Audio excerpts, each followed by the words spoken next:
Okay, perfect. All right, so I'm Ellen and I'm co-founder of BloomUp, and I would like to start our story with presenting Sarah to you. So Sarah just started working and she's suffering, like a lot of young professionals, from a lot of performance pressure. And on top of that, she has a low self-confidence, which results in that she starts questioning everything and that she suffers from panic attacks.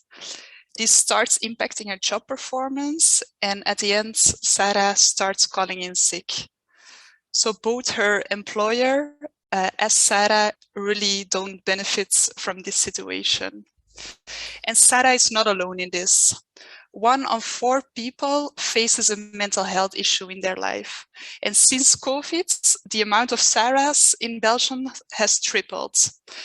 And knowing that only 1 on 3 of them finds help, make this really a big problem in Belgium. So that problem is exactly where we want to work on with BloomUp. We want to make mental health support more accessible. We are a strong team with more than 20 years of experience within startups, 5 people. So me and Clovis, we both invested, so we are co-founders. So we're really invested in this story and we really want to make a success out of it. And then we have Sarah, our clinical psychologist, and then 2 full stack developers who are part of our team. Then we also have 2 strong investors who back us up. So IMAC iStart and CM, the biggest mutuality in Belgium.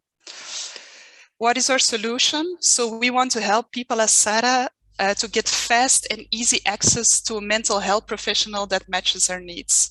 So how does this work? Via our accessible digital platform, she can answer a few questions, is then personally matched with a certified mental health professional. We have more than 100 professionals registered on our platform. And can then see 3 mental health professionals who fit her best, choose from them, reads a personal message, see a picture, so it makes it very personal, and then meet very shortly, like 15 minutes and very fast with this professional. And when there's a click, they can schedule more video consultations via our platform and really follow therapy. What's our business model? So we both have a B2C access as well as B2B. We started B2C so people can directly access our platform via our website, but our goal is to scale more further B2B, where the employer pays for the consults, and in this way lowers the financial barrier to mental health access. And so the employee gets mental health access for free and can be using BloomUp.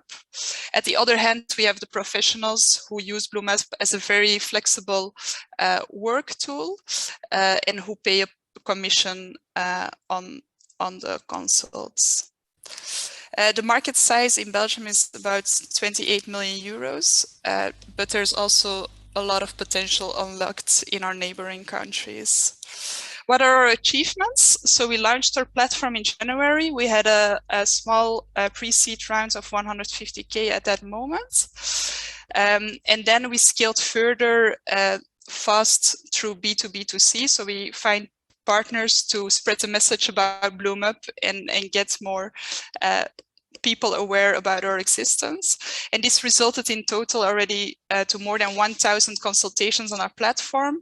And we also sold about 820 credits, and 1 credit is 1 consultation.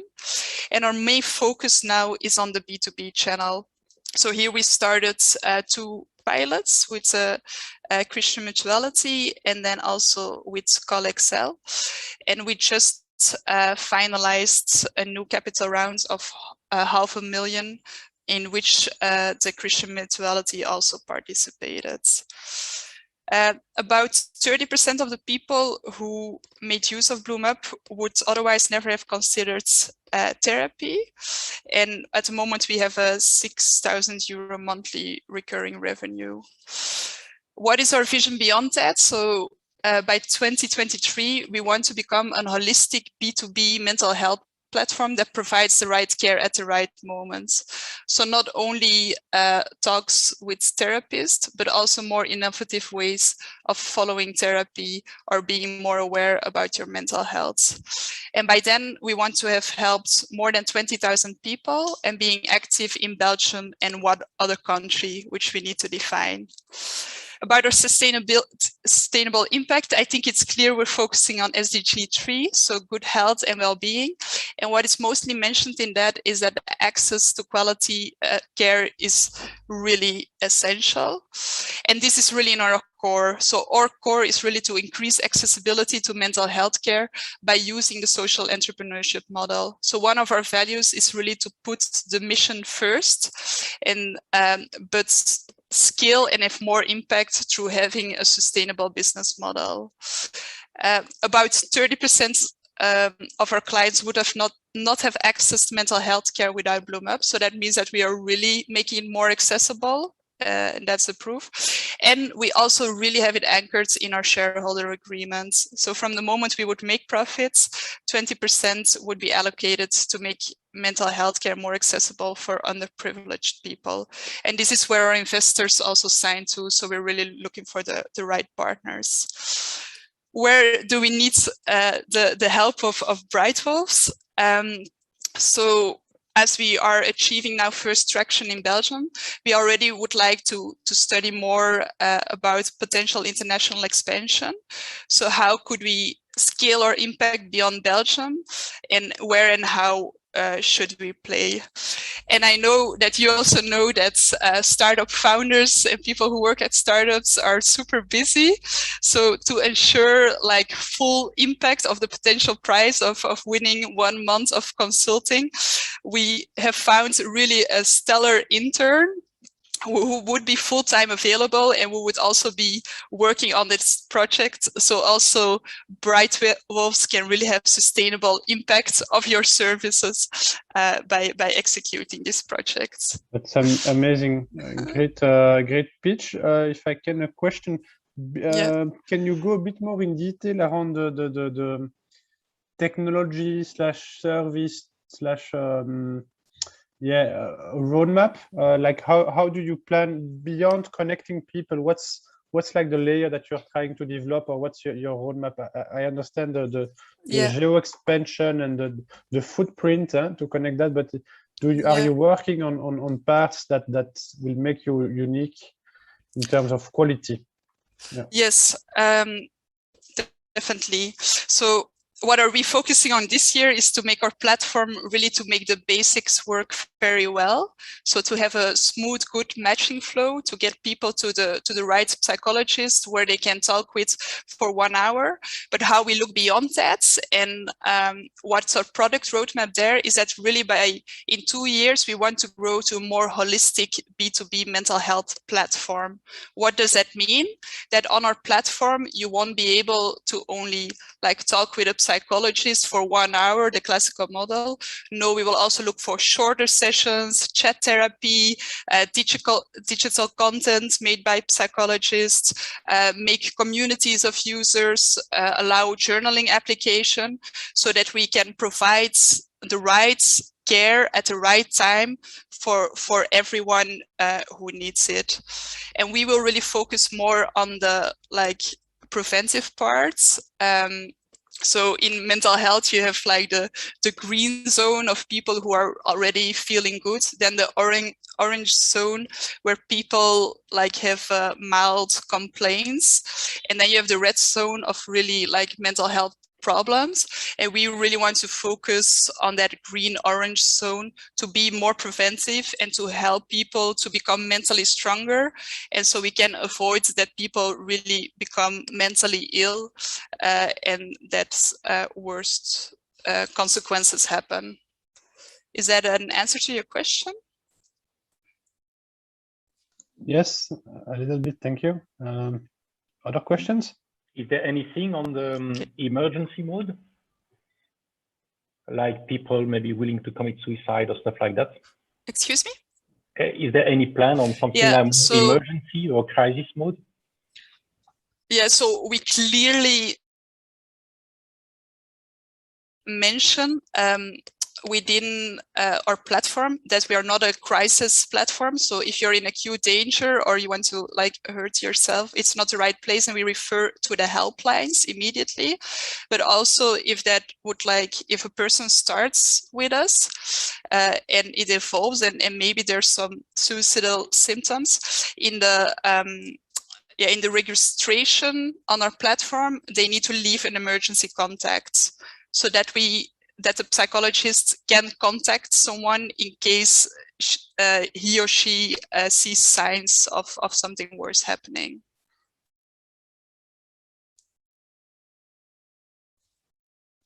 Thanks. Okay.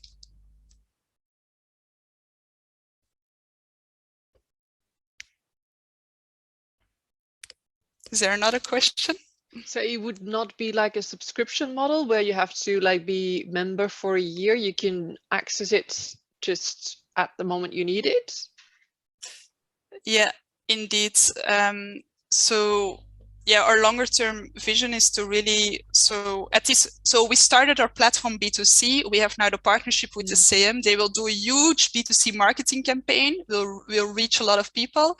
The goal with this is that we have really a lot of traction and credibility, but our ultimate goal is to become a B2B platform and to use that traction to convince companies. And there we work with a subscription model for companies where they pay on top the credits for the consultations. Yeah. And how many employers were you so far able to convince? Because it's an additional service that they offer to their employees, I imagine. It's part of probably kind of like a package, like we also offer free healthcare, mental health care services and so on, I imagine. Yeah, indeed. So what you see in the market is that depending on the size of the company, they already have an EAP system through which you can access psychological support, but that's typical from companies with 1,000 employees. So we are really targeting that market below now at the moment, till the time that we really have a holistic platform, and then we also want to target the bigger companies. But at this moment, we have 2 clients confirmed, and I hope this morning I had a very good call for a 3rd client, really a stellar client, so we can really scale faster. Well, I hope you get that client. Okay. A quick last question on my side. In terms of the offer, how's the traction with the psychologist in terms of sourcing enough psychologists, and what are you expecting will be the impact of the after COVID? Like, is it going to be actually more difficult to convince psychologists to join the platform in the next year than it was over the last year and a half? Sorry, can you shortly repeat your question, because I only understood half of it because of a poor internet connection. How are you contacting psychologists, and how do you manage to get psychologists to offer their services on your platform? And are you expecting that after COVID it will be more difficult to do so than in the last year and a half? Yeah, very good question. So at this moment we have more than 100 professionals registered. How they mainly came to us was 30% word of mouth, and we also made use of really psychologist influencers, so people where other psychologists look up to, who also assist us with expertise and advice how to do this, and mostly also through social media. But we're also in contact with the federation, and especially through the CM, for our further marketing campaigns to psychologists. We will go more and more via federations. Then the question if they would still use our platform post-COVID. So I think COVID had a big game changer in the mindset of the psychologists, and they really started using teleconsultation. And we hear a lot of positive feedback that it's more time efficient, that both them as a client are really in a comfort zone, and this way more open, and that sometimes they go more faster, more deeper. So we really hear positive feedback. How will we hook them to our platform is So if you go more B2B, the money streams will be through us. So they need to use our platform and to register on it in order to get the money. And also B2C wise, we will integrate the repayments by the mutuality, and therefore you also have to register it on our platform. So that's one way of getting them on it, but also of course we want to go beyond the simple features we have at the moment to really hook the psychologists more to our platform. Does that answer your question? It does, thank you. Great. Thank you very much, Ellen, for this amazing pitch. It's